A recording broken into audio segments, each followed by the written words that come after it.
អ្នកស្រែមិនស្អូនស្នេហ៍នឹងបងឡើយណា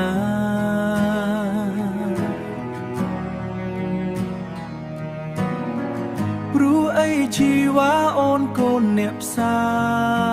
រមានផ្ទាំងវីឡាមិនសមនឹងបង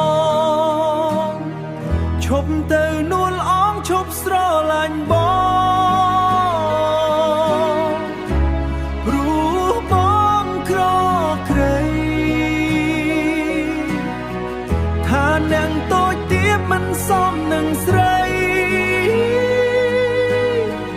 មកពីវ័យព្រោះតែបងក្រ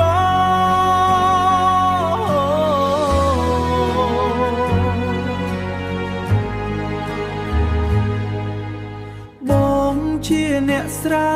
មិនស្អូនស្នេហ៍នឹងបងឡើយណា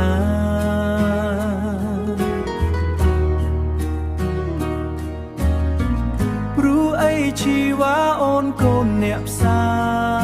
រមានផ្ទាំងវីឡាមិនសមនឹងបងឈប់ទៅនួលអងឈប់ស្រឡាញ់បង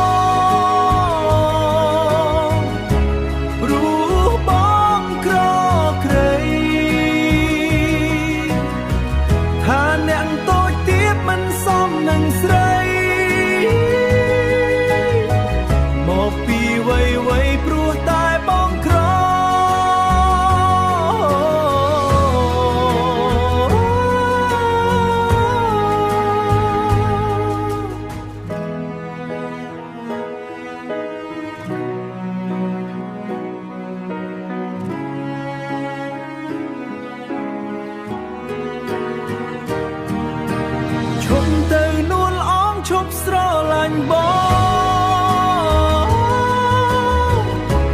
ព្រោះបងក្រក្រៃថាអ្នកតូចទៀតមិនសមនឹងស្រីមកពីវ័យព្រោះតែបងក្រមកពីវ័យព្រោះតែបងក្រ